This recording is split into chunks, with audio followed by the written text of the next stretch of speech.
Okay. Good. Hi, how are you? Oh, I'm great. How are you? So good to see Good. you. I'm Terry with Love That Olive, and we have Charmaine today that is from Salt Sisters. Hey, and we're going to learn today about sea salts, seasonings, and rubs, and how to flavor our food because many of us do that incorrectly. So we're going to get a little bit of a knowledge about some of the products we carry in our store to help you spice up your life in your dishes. So Charmaine, tell me a little bit about your company and how you started. Sure. So I was a stay-at-home mom, but I loved to cook, and I really didn't learn how to cook until I got married. Excuse me. And so I was traveling and in Savannah, Georgia, and there was a spice store, and he had several spices, but he had about 15 different salts. And back in the day, it was like 2006, 2007. In the Midwest, we really didn't have that many choices in salts, and No. we certainly didn't understand what salts were. And so I was asking him questions, and he so graciously was teaching me about what unrefined salt meant, and sea salt and kosher salt and all those kinds of things. And I just totally got obsessed with it and became fascinated with the fact that he was telling me that unrefined salt was incredibly healthy for us. So that started my journey on to salt. So I started Salt Sisters. It originally was just SALT, which happens to be an acronym for my 4 daughters. So Sydney, Alexis, Lauren, and Taylor. And so that was by divine intervention. Everybody asked, did I do that on purpose? No, that was not my genius. That was somebody else. And so I just started with the salts. And then after time, I wondered if I could blend, because there were a few blends that I was buying, that I would send away from different places. And I thought, well, maybe I can do this. And then started blending and found that God just gave me a gift for flavor. And that's how we started with all our other products. And I just love it and really enjoy it, and love teaching people about unrefined salt and healthy options and healthy choices. That's great. Tell us about unrefined salt versus refined salt, because I have a lot of people that come in and shop, and many are worried about salts. Mm-hmm. And of course, they always have to get their doctor's recommendations and things, but a lot of people don't know there's a difference between the two. Right, exactly. So I am not a physician. I only speak from my own knowledge and experience, and I always recommend that everybody do your own research as well. And so I'm going to show you start off. So a doctor that I follow, this is probably going to show up backwards, but it's Salt Your Way to Health by Dr. David Brownstein. And he's written many, many books. He's from Bloomfield, Michigan, around Detroit. He's been in practice for, I don't know, maybe 30 years or so. But he's a medical doctor, but he likes to he practices on a holistic way. So treating the whole body, not just a specific symptom or disease. And so it all intermingles. Yeah, so I always recommend his book. It's very easy to read. It's probably $15 on Amazon. If you have any concerns about your health and salt, or you just really want to get the answers, it's super easy to read, and it's written in layman's term, not in doctor-ese, so it's super easy. So the unrefined salt means that it is the completely, think of it as a whole food. So salt is sodium, so is a pie, sodium chloride and trace minerals. Back in the 1920s, they started to refine salt. And they did that because they thought the trace minerals were contaminants. So they would take those out. Then at some point they started bleaching it because they thought that we wanted it white, people had the misconception that if it was a different color, then it was dirty. And then we started putting an iodine in, which totally doesn't even make sense, because the iodine that they put in salt, our body just does not absorb really enough of that, enough to get it, because us Midwesterners were getting goiters. And so enough that we didn't get goiters, but not enough to keep us from to keep a healthy thyroid going. And so unrefined salt is simply salt in its whole form. It's just like any other whole food. If you process it at all, our body doesn't recognize it in the same way and does not utilize it as well. So processed salt or table salt, which we all grew up on, That one has been refined. It has been bleached. There's chemicals around it. And also the anti-caking, which the anti-caking is probably even more harmful to us than the processed salt itself, because it ends up setting in our lower organs, causing health problems. And that's where it stays, because that's where it stays. It's a toxin, just like everything else. It's a toxin. And, the other thing is too, that, it depends on what your lifestyle is. Our body can take out, some toxin. It's designed to do that. But we're so inundated with toxins, in what we eat, foods that we eat, but also environmentally. And so here you're using, something that's in everything that we eat. You're putting toxins in your body every single day, if you're eating a processed salt. Yes. And during the Depression era is when they added a lot of the iodine and things too, because they didn't have the fresh vegetables. Right. That was getting the natural iodine in us. Right. And it just stayed.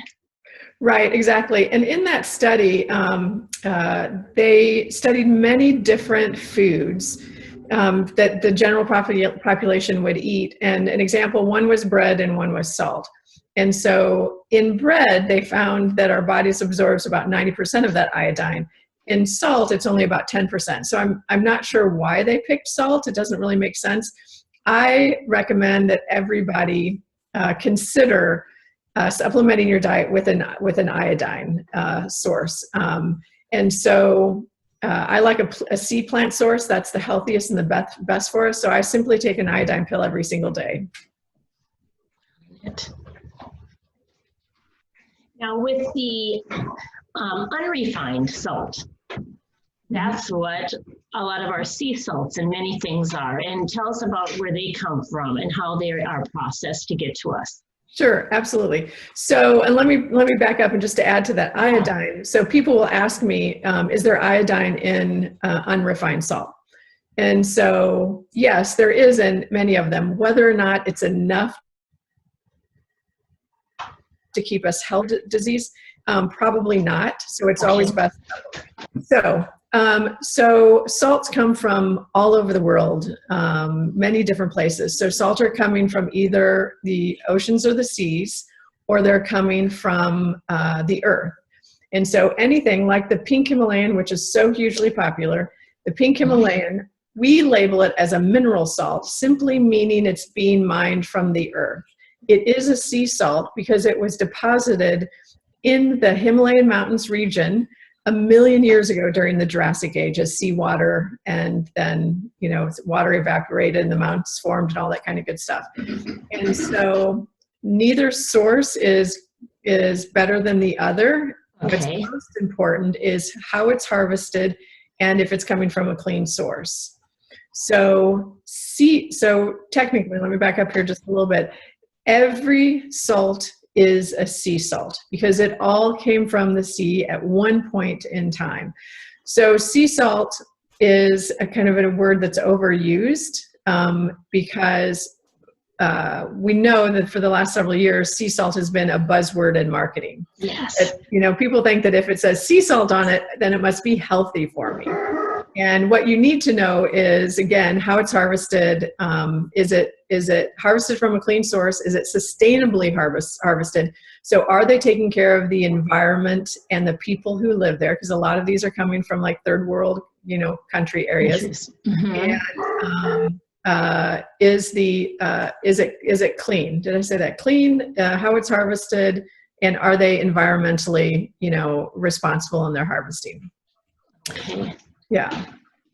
And I know in the United States, I've seen sea salts from like the Northwest, the Pacific area. I've also seen some sea salts that are being done out in Long Island area of New York, mm-hmm. Some of the other areas, but we don't have as much from the United States as from other parts of the world, it seems, except for Hawaii. Right, exactly. And so we choose, we're very particular about the companies that we work with. Excuse me, sorry, the allergies are getting me here in the spring. Oh, you and me both. And so we're very particular. So we only buy all of our ingredients from 3 sources. Okay. Not the greatest to have all your eggs in one basket, but I've had a relationship with these companies. I know that they care about sustainability, they care about the cleanliness of the product. And so we buy from Hawaii, from a company in Molokai in San Diego. And they do just a beautiful job. And it's really important. So there can be a salt out there that's labeled a sea salt. It is not refined, but if it's not coming from a clean source, then that means that there are toxins in that product.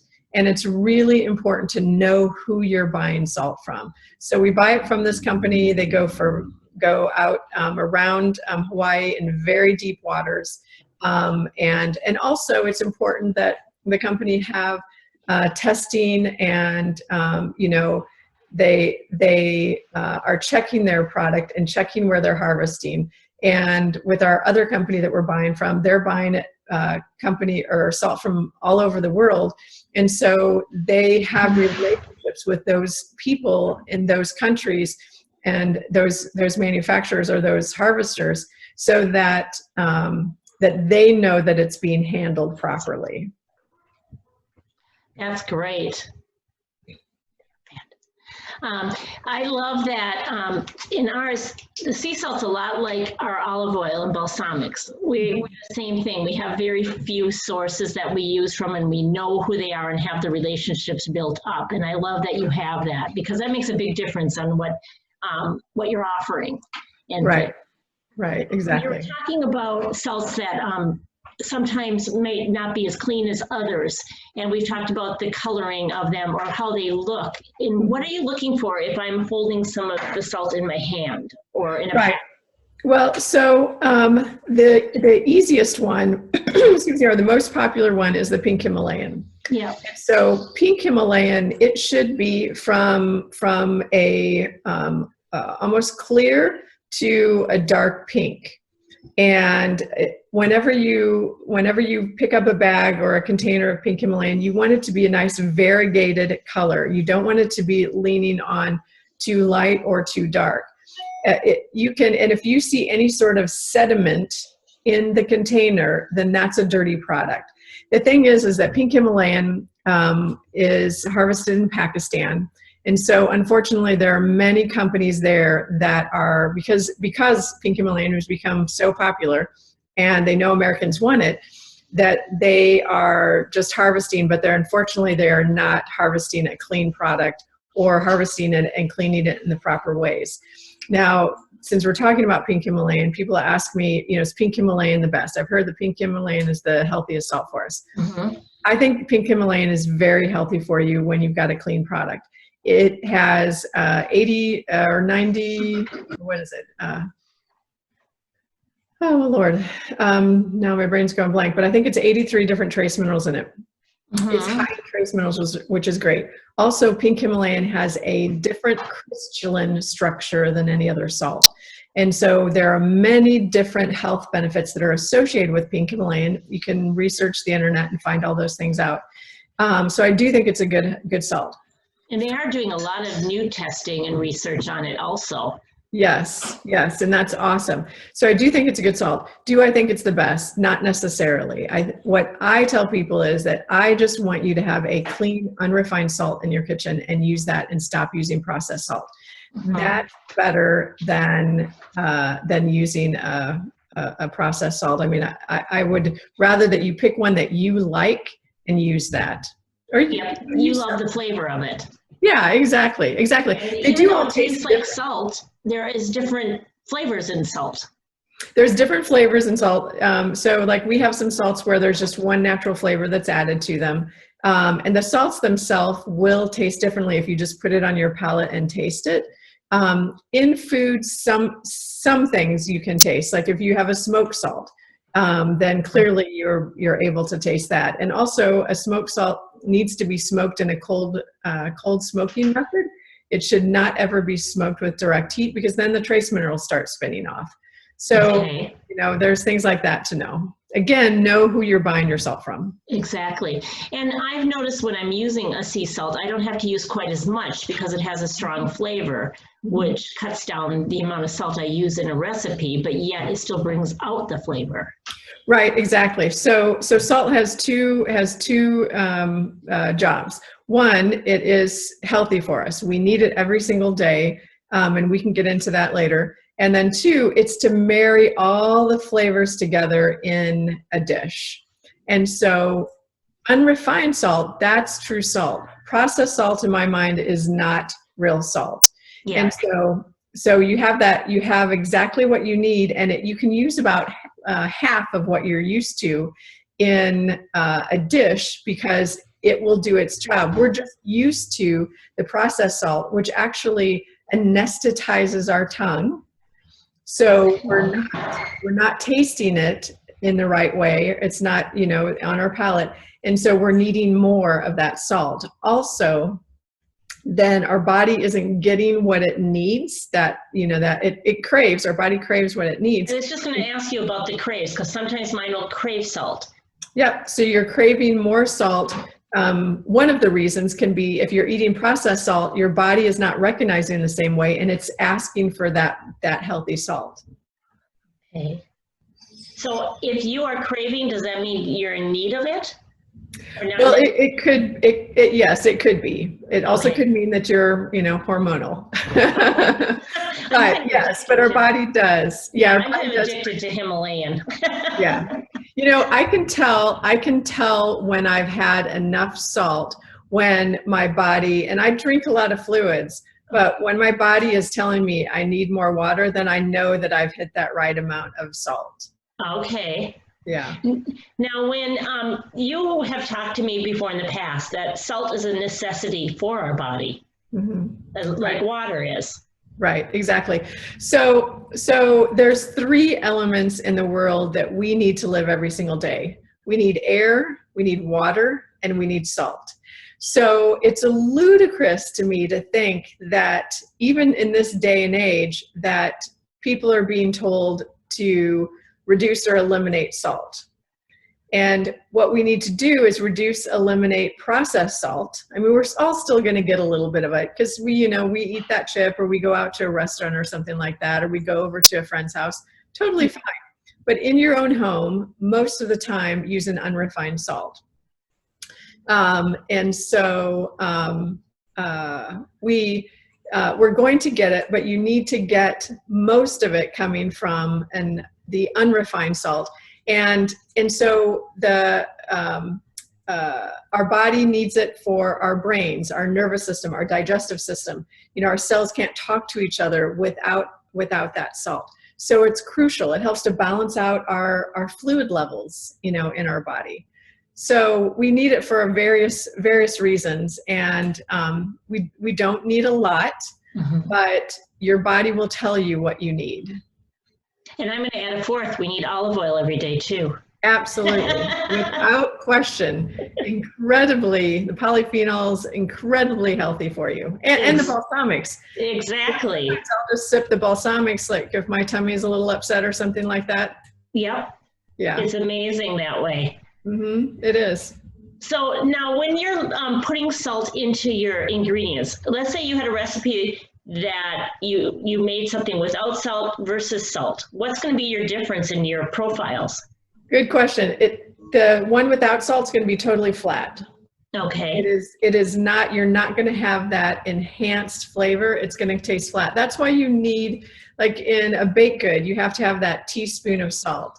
And in baked goods, then I always put in whatever it calls for the most part, because it's more of a chemical reaction too. And you're usually just talking about a fourth of a teaspoon to, a teaspoon. Yes. But yes, it will taste flat. And I'll even put a pinch of salt into like a fruit smoothie, something like that. Again, I'm just marrying those flavors together. Okay, on that. And how about layering flavors? Exactly. So I teach people that you have to layer the flavors in, because ingredients change. So you can say that you have this vegetable soup that you make all of the time, and say that it's a beef vegetable soup, or you have sausage in it or whatever. And so just remember that, so we're not getting our vegetables from a factory that it makes it the same every single time. This is coming from nature. And so what's in the soil will be what's in the vegetable. So that can be different, and vegetables have sodium levels. And so different vegetables and different flavor components, so they can taste differently. So the amount of salt that you need in a dish, or if you're using one of our seasoning, which has salt in it, it will vary from time to time that you make it. Also, if you're putting in meat, the amount of salt that's in meat can vary and change from each time that it is produced. So I always, so that's why on my packages, you'll see that I usually have a range, from 1 to 3, teaspoons or tablespoons or whatever it is, because you never know. You have to taste as you go, season a little bit, and let it set, and then taste, and you continue to season. Now, also, I always call myself a full flavored gal. I love lots of flavor. So I may use more seasoning than someone that I call a soft palate, someone who likes a light seasoning. And so again, tastes are different from person to person. Also, things like allergies, medications that we take, or if you smoke or anything like that, it changes your palate. So what you can taste is different than what the next person. Yes, that's very true. And everybody does have a completely different palate. Right, exactly, which is great, Yeah. I've noticed when I'm layering flavors like that, as you were saying, let it sit for a little bit and taste it again, because it kind of comes into itself. Right. As it's cooking, not right away, Right. And two, sometimes when I've got time, particularly if I'm doing something like a soup, then I will let it set overnight and then serve it the next day, because that's when it really comes into full bloom. Okay, and that's sitting and marrying all of the ingredients. Right, exactly. Right. Now, some of the sea salts we carry in the store, we have some that are more of what I would consider a plain flavor, or it's just this flavor, the salt itself, and others that are infused. Right. So we have the pink Himalayan, which is both, we carry the fine and we also carry the coarse. So if people want to grind, so we've kind of covered that one. And I love the Himalayan. That's the salt I always have in my house for anything of my basic needs. Right. It is. It's a good, because of the grain size and the fact that it has all those trace minerals in it, which is good. But because of the grain size, it's really easy to use and just replace, table salt. And I use that in all of my baking. I use the pink Himalayan. Okay. Now we also carry the French salt, celery. Mm-hmm. Now tell me about that. So that one is harvested from seawater, and in France they have these ponds and channels between the ponds, and so that one is solar evaporated, means the sun evaporates the water, and they move the water from channel to pond, and then the first bloom is, and we don't carry the salt right now, it's called fleur de sel. So the first bloom on there they hand harvest off, and that's fleur de sel, and it's light and delicate. And then these ponds are lined with clay, and so the salt picks up a little bit of that clay, that grayness of it, and it tastes like the ocean. That really is my favorite. And I was gonna say, to me, it has a little bit more of a mineral flavor to it. Yeah, so it has about the same amount of minerals as pink Himalayan. Okay. Yeah, so it's high in minerals. So if you want a salt that's really high in minerals, I would pick either the pink Himalayan or the celery. Now, is celery completely different than the gray sea salt that you'll see that's French, or is that the same name? But that's the same. It's the same name. Yeah. Gray or celery. Right. Exactly. Okay. And so that one we do label as organic. So salt is organic in nature, but organic is a certification. And so right now, France and New Zealand, and there might be another one, I keep forgetting to check to see it. I'd heard that there was another country that was going to certify. They have a certification in organic for salt. Nobody else does, so we can't label anything else organic. It is organic by nature, and again, it's about how they harvest it, and it's coming from a clean source. Okay, so even though it's not labeled, they are. Yeah. Yes. Now, the Hawaiian, we carry 3 of your Hawaiian. Mm-hmm. All right, I'm assuming, is the green bamboo from Hawaii? It is. It is. Okay. So it's a Hawaiian salt harvested from Hawaiian waters, and then it just has a natural green bamboo extract that's added to it. And there's a little bit of flavor, component in that, and it's just pretty. It is very pretty. Now, what's the flavor component, or why do you want the bamboo in there? So, well, I mean, it's really a color thing. Okay. I mean, there's So it's just like how Europe adds spinach or right, exactly. different things to color instead of using dyes. Right, exactly. It is that color component. And actually, bamboo may have some sort of natural, I guess I've never studied bamboo. It could have some sort of natural, elements for our body that's healthy, just like the black lava, that's activated charcoal, which is purifying to the body. So if anybody knows about green bamboo, I haven't studied that yet, they can tell us. Now, what's your favorite ways of using green bamboo? What do you like to use it in? I like to use it where I can see it. Okay. So, I mean, here, I throw in any salt that I have, whatever's in my reach, I throw that into anything. And so let me preface it by saying that these are all just salts. So there are no rules, there's no limitations. You use them any way that you would use salt. You just don't have to use as much. But because the green bamboo is so pretty, I actually like the coarser one, and I like to put it in places like on appetizers or even on bread, because I like to sprinkle, a little bit of salt on bread, a little bit of butter. I like to use it in places where I can see it. Okay. It's also fun to use the different Hawaiian salts, like the black or the red or the green, in rimming glasses for a little bit of a cocktail. Yes. It's just something different. It's something different. And the black from Hawaii, we have the Midnight Diamond. Yeah. And I like to use on fruit. It brings out a lot of great flavors in pineapple, watermelon, cantaloupe, all kinds of things like that. It does. And the other thing, the great thing about it is that you can actually see it. So it becomes a part of the dish, and start part of the presentation. And again, it makes a great rimmer for a Bloody Mary, or somewhere where you want, a margarita where you want that salt on there. It goes really well on meat, and men, for whatever reason, they love black salt. Yes, it is. There's a great component. We have a black garlic salt we use, and the guys love having the black garlic. That black is cool to them. Yeah, it is. It's really fun. Yeah. Now, does another one we have is the lemon grove. Does that come from the Hawaiian area? It does. So that's a Hawaiian harvest salt, and all of the salts basically are the same base in the Hawaiian salts. Okay. So they just have the the extra ingredient added to it, and it's just those two components. So yes.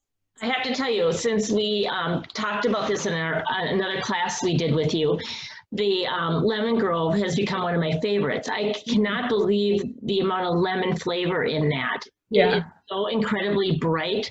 Using it on a roasted chicken, vegetables, it's absolutely amazing, that one. I have to say, it's becoming one of my favorites. I love that one. Yeah, it is amazing. And, something you talked about chicken that I like to do is I like to put the olive oil, under the skin, pour it in there and get it, all around the outside of the skin. And then I'll take that lemon, and you can put that lemon underneath the skin, slide slices of lemon in there, and then do it on the outside as well and bake it like that. And it just, and stuff. I always put onions, lemons, and then if I have any other, fresh herbs or whatever, I'll put that in the cavity. And it makes an amazing chicken. So good. I mean, lemon grove, guys, I'm telling you, outrageously good if you like lemon. I was shocked at the flavor of it. It was incredibly bright, and it just made me pucker almost. It was so sensational. Yeah, and wait till we get some fresh tomatoes. Yes, that is great on there. Yeah. I could easily do that with caprese. Yeah, oh my gosh, yeah, one of my favorites. On that. Okay, some of our other salts I love, black truffle. And I know you like black truffle. I do love black truffle. I love that on my popcorn. So I do an egg bake for the week, and then I cut it into triangles, and that's what I have for, one of my things for breakfast in the morning. So this time and I always use something different, Okay. And so this time I used black truffle in it, and oh my gosh, it is so yummy. Like, you just can't explain black truffle. It is just this buttery garlic flavor, and you don't need much at all. It's very strong. And ours is all natural. Not all the black truffle that is out there is all natural. This one is completely all natural. That's great. Yeah, and so, but on popcorn, and I like olive oil in my popcorn instead of butter. I prefer olive oil. And the black truffle, oh my gosh. It's so good on there. That's one of our number ones for popcorn is the black truffle sea salt. Yeah. And it's so good, but also a fried egg. All eggs are fabulous with it. Potatoes are great with that. Oh my gosh, potatoes. And anything cheese. Yes. I love that too. And I do a lot of little bruschettas with that. And just a spoonful of that. Oh, it's to die for. Right, exactly. I mean, a little bit goes a long way. Yeah. But when you set it in front of you with that scent on it, or a little bit on top of your pasta, it's like, wow. Oh my gosh, yeah. Oh yeah, I would do that with I take my olive oil and I heat it up, and then make my pasta, and then just put a little bit of the truffle in the olive oil and simply put that over my pasta. That's probably my favorite way to have pasta, is just olive oil and then a seasoning. And once again, a simple recipe that's easy to make, but is so flavorful. Yeah, right, exactly. That's what I love. Good ingredients make easy cooking. Right, exactly. And the other thing is it's not just simple, but the flavor difference in your food is exponential. When you are using high quality ingredients and, and just these simple dishes, which don't have to take a lot of time in your kitchen to make them, but you can also make them together as a family. It's so much fun and so good. Yeah, it is. I love to teach the kids how to do simple things to cook, because I always told them as they were growing up, if you know how to cook, you have no social problems, because people always come to the kitchen. Right, exactly. Yeah. Together. Yeah. Yep. And I learned this a long time ago, and I've always stuck with it. When you're cooking, the least ingredient, the one with the least amount of quality, is as far as your cooking's going to go, because it always goes to that low ingredient. So if you have just 3 or 4 high quality ingredients, it makes a huge difference. Yeah, I firmly believe that. Now, lime fresco has that powerful lime. Where does that come from? That's a party in your mouth. I always say lime fresco is a party in your mouth. And so our salts are ones that we're buying from our producers. Mm-hmm. So what we call our classic salts are Hawaiian salts, and then our flavored salts are coming from a producer. Yes. So from the West Coast. So that is simply a sea salt, an unrefined sea salt, and then lime juice. And this producer has come up with a way to add the ingredients in different processes. It's their own proprietary, process, the protective process, but they do it in a way that doesn't compromise the integrity of the salt. And that's really, really important. So you can have other flavored salts that are out there, but that doesn't mean that they've been done properly. And the lime salt, oh my gosh, again, like the lemon, the lime salt is just so flavorful. And I'm glad you brought that one up, because so think about this. So lime juice, just like the lemon juice, has natural sugar in it. So our lime comes in, little 2-ounce bags, and it will get stiff or hard over time. Mm-hmm. The amount of time it takes, or even if it gets hard or stiff, it depends on how much sugar content is in the lime juice. So certainly when they get the lime juice, it has to be within a range. But you may pick that up and say, oh, wow, this is really hard. There's nothing wrong with it. It doesn't compromise the integrity of the salt or the flavor whatsoever. You just got to break it up with your fingers, and it's totally fine. But again, you all have to realize that if you want a natural product, a product that doesn't have additives or, chemicals or toxins in it. There are things like that. It's just like buying fruit, at a grocery store, at a farm stand. Just because it has a bruise on it doesn't mean that it's a bad fruit. If it's all nice and pretty and gorgeous, then it probably, is not what you want. And so it's perfectly fine. But I love that lime on so many different things. And again, it makes it a glimmer. Vegetables make it very bright. And, people think lime and they think Mexican right away. And of course it goes with all those things. And margarita glass is wonderful. Yeah.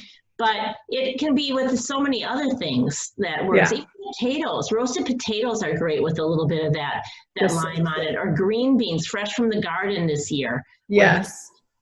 Absolutely. And just remember that citrus brightens the flavor. Mm-hmm. So I will often add, one of my favorite things to do is I add citrus to a vegetable soup, or often many different soups that I use, a broth soup, and I will add citrus to that because it brightens up all those flavors.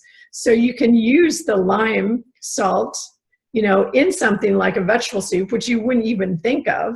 Yes. But it adds a brightness. It's that balance of acidity that you're looking for. It's a good little hint, especially marinades and things too.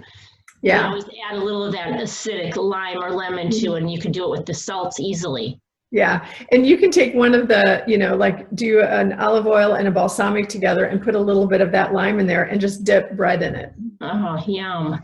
Yeah. And one of the things, not getting off the subject of going through them, but salts really don't have an expiration when they are in an unrefined. Right. Yeah. So the FDA doesn't require us to put any sort of, best by or expiration date on there. So we don't. But think about it. Salts have been around forever. They're going to stay around. They don't go anywhere. And so, if it's one of our herb blends, then I always say, around 3 years. And nothing's going to go bad. Excuse me, nothing is going to go bad. It's just that colors will start to fade, and that's what happens first, particularly in things that have like paprika in it, because again, we have no color stabilizers in there. And colors are going to fade, and then flavors will start to fade, and so you just keep them shut. I actually, put all of mine in ball jars and label them on the top and have this, big pantry full of all our spices. Yes. But just keep them out of light and air. Air is the one thing that is the oxidizes our food. So keep them out of air and light, but they'll be fine. They'll be fine. We also have the roasted garlic, and that's a no-brainer. Anything with garlic, pastas, meats, vegetables, kind of unlimited, that one, and it gives a lot of the garlic flavor. Right, exactly. Especially if you don't have fresh garlic in your house, it works really easily to give that flavor. Yeah, again, you can use that on absolutely anything. I mean, that's just one flavor. I love garlic, so I'm always putting tons of garlic in whatever I'm doing, and it's incredibly healthy for you. Yes, it is. You always, you also have a vintage Merlot. Now, this is one that's a beautiful purple color. Right. And it uses the Merlot for the coloring, if I'm correct on that. Yes, yep. I first saw this, actually, before I brought it into the store. I had it at a restaurant. They had a Merlot salt on a salad, and it was so beautiful, and it gave such a nice, a little bit of flavor. It doesn't come across strong on the wine. No. Just an undertone of it. Right, exactly. So again, it's one of the flavored salts. So it's just the sea salt, and then they use a Merlot then to infuse with that. And so it's not one, like all our other ones, you can put it on your palate and you can taste what that is. I don't feel like you put the vintage Merlot on your palate and you say, oh, I can taste Merlot wine. I mean, some people tell me that they can, winos, they can tell me that they say that they can taste it. But it is a beautiful salt. So again, part of it is presentation and being able to put on salad. But the one thing that I like to use the vintage Merlot for is in butter. So you do a compound butter, which is just, you have, room temperature butter, and then you mix in salt. Obviously it's unsalted butter and mix it in. And then you can then roll it up, get it good and hard, and then cut it into medallions.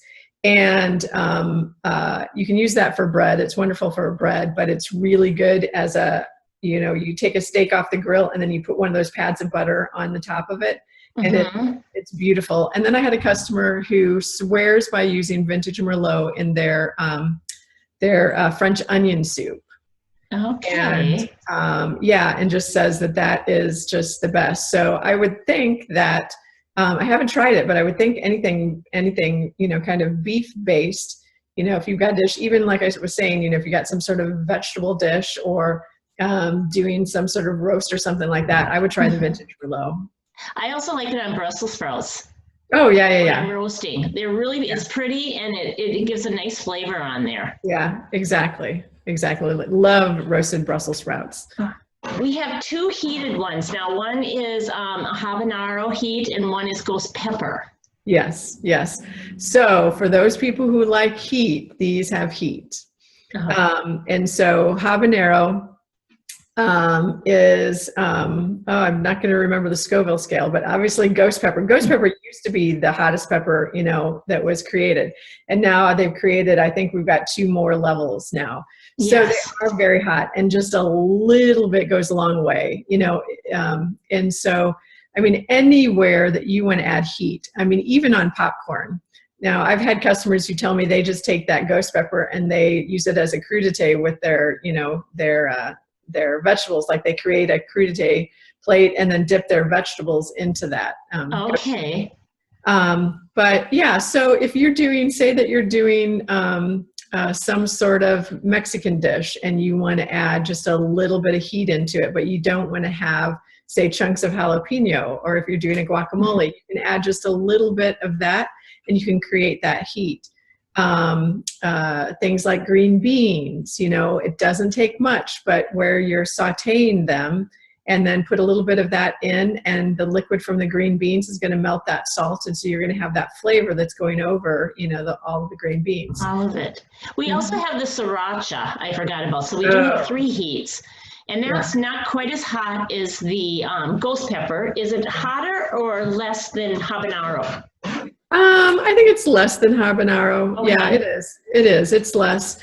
But just, sriracha, that's really got really popular, I think, around the last couple of years. It has. And so it's flavorful, more than just hot. It is more of a flavor to it. Yeah, it has flavor to it. So it's that heat that kind of hits your palate, but then you feel like that kind of, you feel that flavor then on the outside. So it kind of fills up your mouth, if you will. Okay. Yeah. So it's more of an in-depth type of a flavor.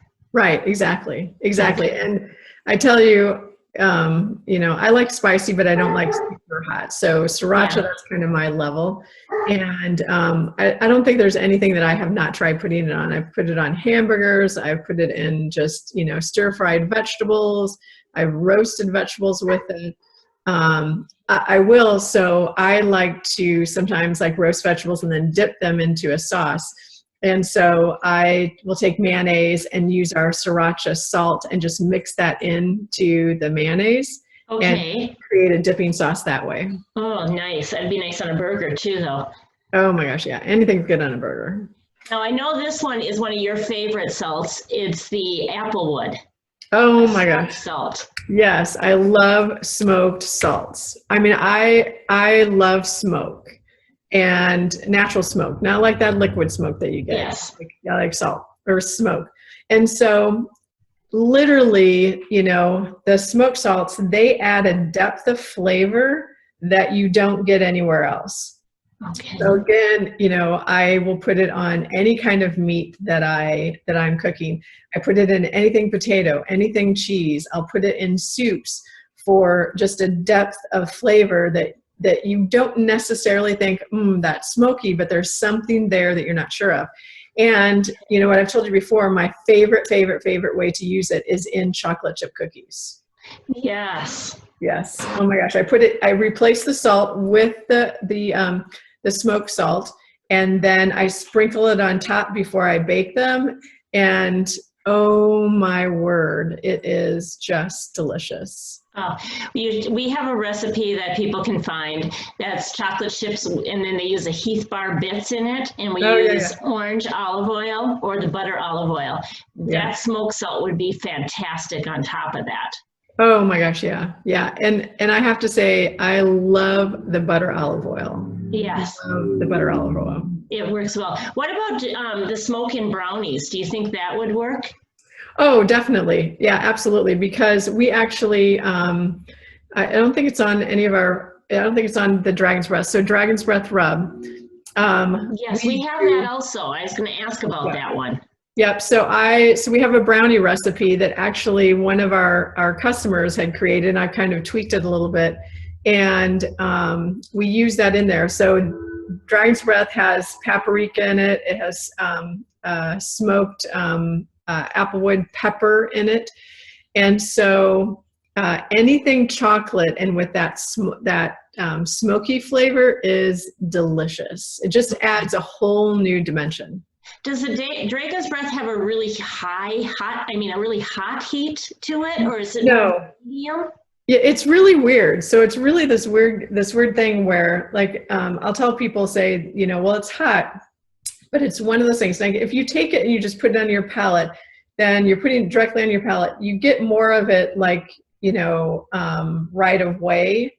But it's this heat that kind of builds and then it goes away. If you put it in something like in brownies or something that you're eating, and you eat it, and you actually don't really even get that heat until you've swallowed or almost swallowed all of the food that you're eating.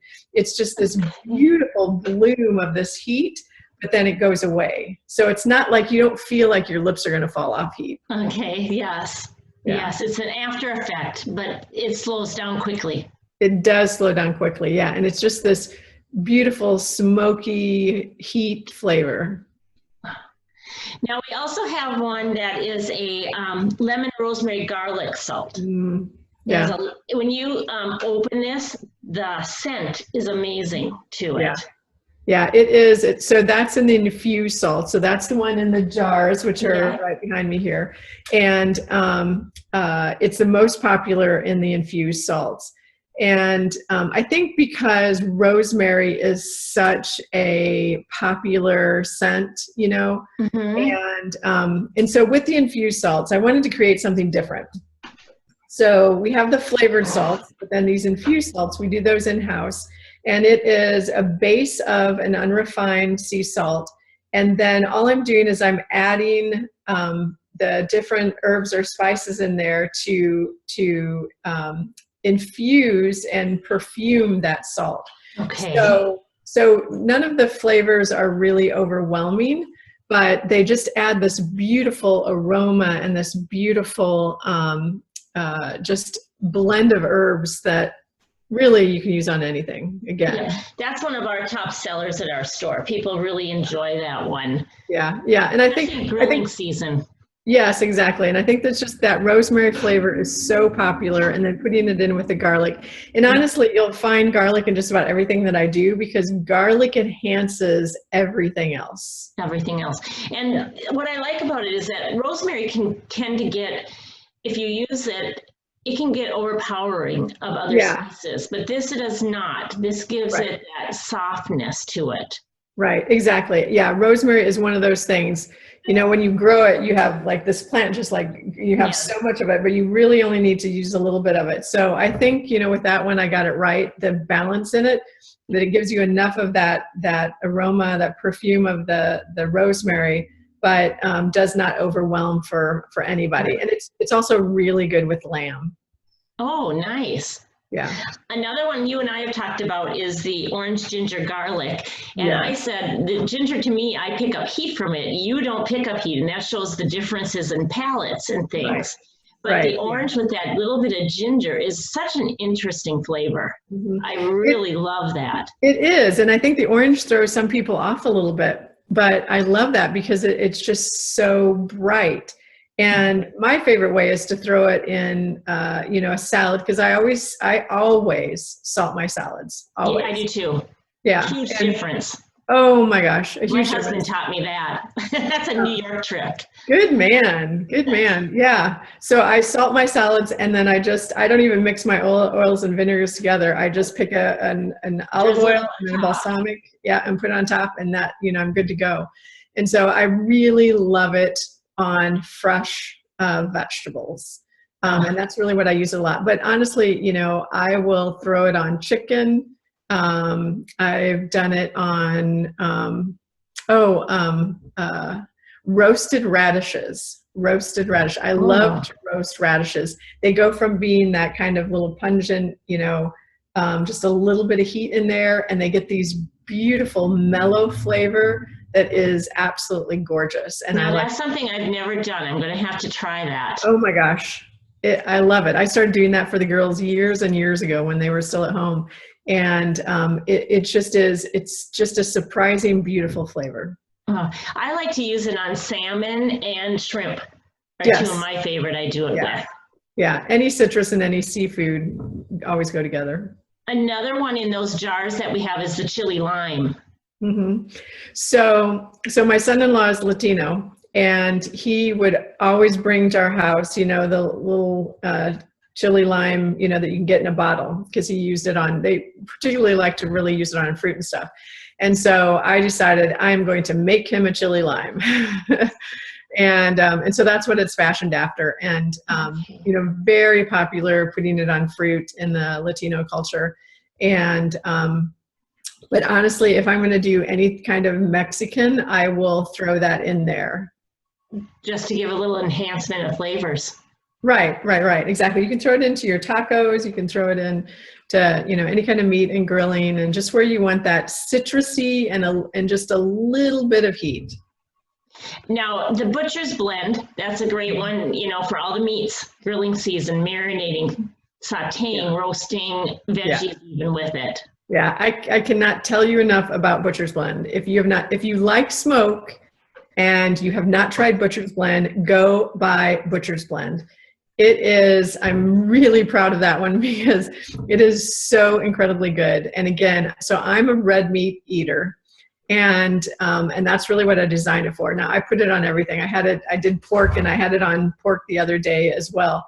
But it is this beautiful, smoky, like it smells and it tastes like bacon, but there's no bacon in there. There's obviously no junk in there. It is just incredible for, if you're a meat eater, or if you don't eat meat, but you kind of like those flavors, it's perfect for vegetarians and vegans. Because it gives you the flavor tones.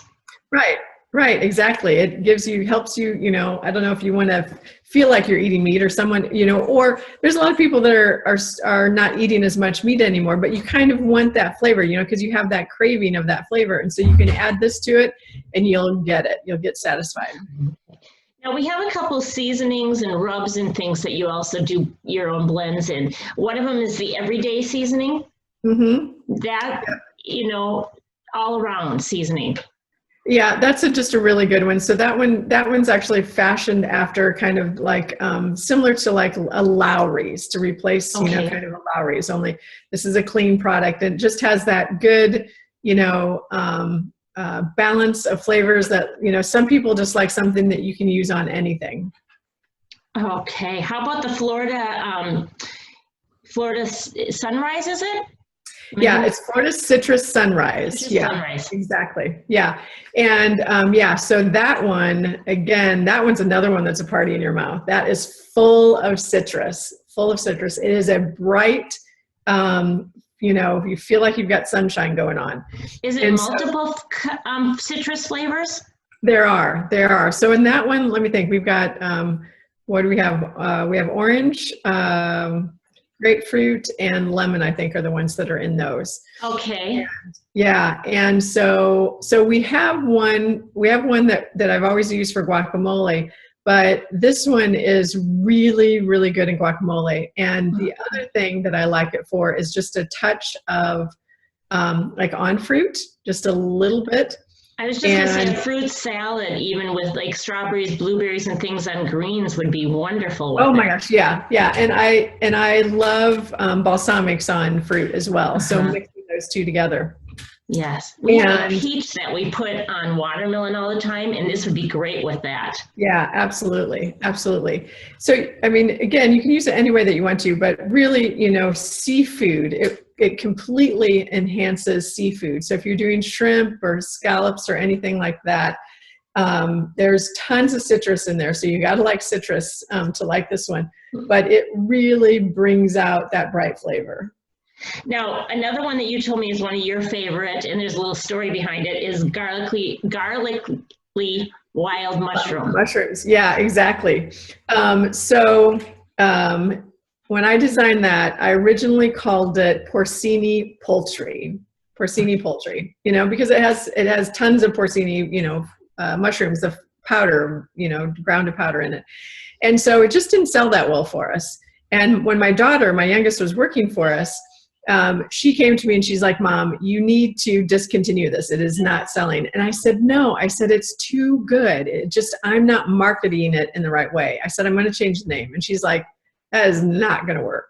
So I changed the name and now it's the top seller. And on the back of that one is my recipe for a roast chicken.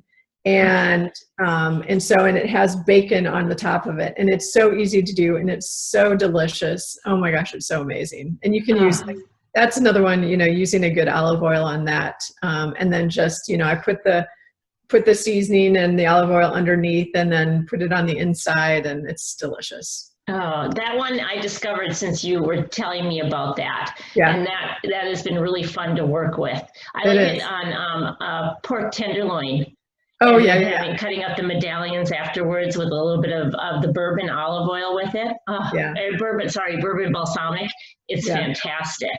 Yes, so good. And the other thing that I like to use that with is a rice or risotto. Oh, so good, because that brings a lot of flavor to it. Mushroom. Mm-hmm. Nice. Yeah. Now that brings me to one of my favorites, since that was one of yours, the honey glaze. Oh, yes. And this one, I don't know if you've done this before, but I like to put it on the ham steaks and grill it. Yeah, it's absolutely. Delicious. So I really designed that. I had pork in mind when I designed that. And so you can put it on any ham, you know, use that instead of the syrupy, sugar-laden, you know, syrups that kind of come with it. Use that to create your own. And you can, again, you can put it in olive oil. Put it in a bowl, put olive oil, let it set, and let all those herbs and spices hydrate, which you can do that with any of our stuff. I highly recommend, you know, I always put the olive oil together with my seasoning and let it hydrate and then put it on. It softens it. Yep. Exactly. Put it on hams, put it on ham steaks, put it on, pork tenderloins. But my favorite way to use, which I've told you before, is that I love to use it on bacon. Oh my gosh, it turns bacon into candy. I want to do that so bad. Oh, it is so good. And I use the thick cut bacon, and I like to bake my bacon, and even I've done on the grill before too. Yes. And you just put it generously on both sides of the bacon, and then I put it on a baking rack, and then put that on a bar pan or a sheet pan, and put that in the oven, and you just bake it till you're done. I mean, you got to really watch it. And oh my gosh, it is like just bits of candy. And a great thing to do with that then is then use that as one of your condiments for a Bloody Mary. Oh, nice. I also like to grill or roast it with squash or sweet potatoes. Oh yes, I haven't used it on squash, but I've used it on sweet potatoes. Yeah, it's perfect for sweet potatoes. And also then this is also a good time to say that, so rubs generally have sugar in them. Yes. You know, brown sugar is used a lot. And so we only use honey powder or coconut palm sugar, which is low glycemic. So again, we're not using any processed sugars, in anything that we do. And also, this is also another good point to bring up now is that, so I've created these different categories. We have salt, rubs, herbs, and dips. But literally, these are just seasonings. All it is salt and seasonings. And all I've done is I put them in these cute little categories with different colored labels and all of that. But you can use it any way that you want to. Just because it says it's a dip doesn't mean it can't be used on a steak. Right, exactly. A lot of people don't go out of those zones, but it's true. It's just seasoning. It's just seasoning. So use your imagination. And I tried on, some of the bags, like on Key West Seafood, that's in our rub category, that on the back of that, I actually have our coleslaw recipe on there, which uses to really get it the flavor, that I created. You've got to use one of your balsamic, white balsamics. Yes. And it's amazing. Oh, I created it for seafood. Yeah. We also have your blackening Cajun. Oh, yeah. So I've been using that a lot more. Certainly I go through, we have so many products, I go through waves, but I've been using that a lot more. And so that's got a little bit of sweet going on and just a little bit of heat, but it has kind of that, that Creole kind of Cajun, vibe to it. Yeah. And I do that one I've primarily used on meats, but again, sometimes I'll do it on vegetables. Well, did you seafood quite a bit with that? I haven't, but that's a really good idea. I've never thought. I was thinking shrimp and things. Yeah, absolutely. Would be great. One of the dips we have is delightfully dill and carrot. And this is one that is very interesting. I actually like to add this with a little olive oil and soften it and then put it into meatloaf or hamburgers. Yeah. I love that idea. I've not tried that yet, but I've got to try it. Yeah. So that is our number one selling, dairy dip. The recipe is to mix it up with mayonnaise and sour cream.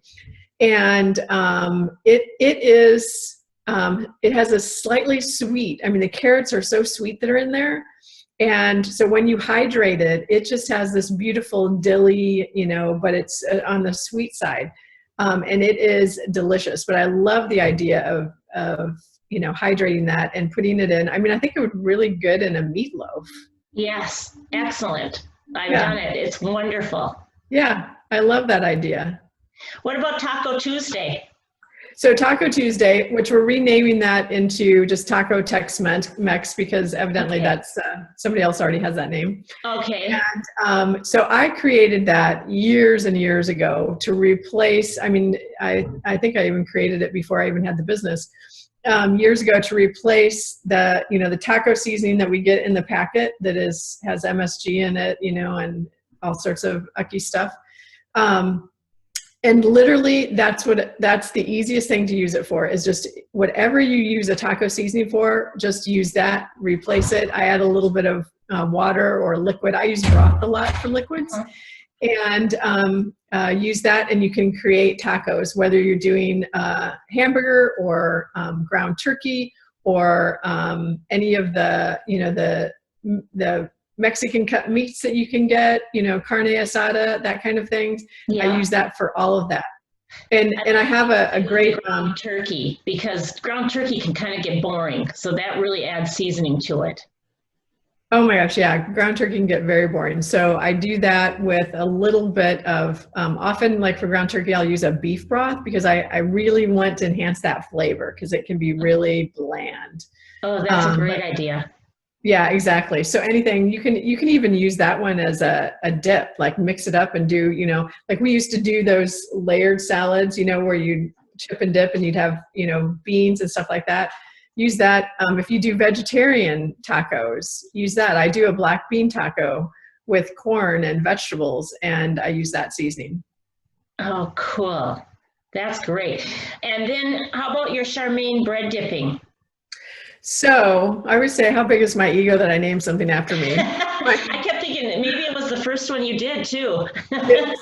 So interesting story there. It actually was the second product I ever created. And so it was always number 2 in sales. And then because we sell to so many oil and vinegar stores, it now is our number 1 product. So at least I can say that my namesake is number 1 selling product that we have in the country. Yeah. So when I developed that way back when, we just had our salts and we just had these, 2 products. I loved dipping bread. I just loved dipping, good crusty bread. And so I wanted something that was super, super flavorful. And so when I designed that one, it's very Italian by nature and it has sun-dried tomatoes in it. And it has sun-dried tomato powder. So when you add that with one of the olive oils, the flavor is just, you know, out of the ballpark. Now, that's one, because it has a sun-dried tomatoes in it, it's one that's not really good for like roasting or, you know, grilling or anything like that, because those sun-dried tomatoes will burn, you know, they're full of sugar. Yeah. But what I do love to use it for is I love to use it in eggs or in soups. So it makes an amazing chicken noodle soup. Oh, I never even thought about that. Yeah. And I have another customer who, I've not ever tried this, but I have another customer who swears that it makes their mashed potatoes amazing. So go figure. Yeah, a lot of seasoning into mashed potatoes is very easy. Yeah, very, very easy. Which is really cool. Yeah. Well, you gave us a lot to think about today. Yay! I love it. I just love this. All these great things. And, you know, we talked about we're maybe doing another one of these, so maybe we'll do a demo of some of the things and work with you. Yeah, that would be awesome. Some ideas and things, but I am so excited for people to come in and try some new ones. We always have the samples there at the store, so they can taste them right there. Yes. We have done a class where people got a kit and tried 10 different ones, and they came in right after and have got a lot of the fun flavors. Yeah. And we're having a really good success with things that they're doing with them. Yeah, that's awesome. You know, and the one thing that I didn't start off by saying too is that we didn't highlight is that we are all natural. We are gluten-free, MSG-free, and non-GMO on every single ingredient. And I don't use irradiated ingredients either. So we are a clean eating company, which is really love that. You know, those are the type of companies I look for, and we have our best success with, and we're really excited that you're a part of our product line. Thank you. Well, we're excited you're a part of our family too. Yes. Well, thank you very much. And like I said, if people have questions, please call. And if I don't know the answer, I will contact you. Yes, absolutely. We want those questions answered. Yes. Yeah. Thank you. Thank you, Terry.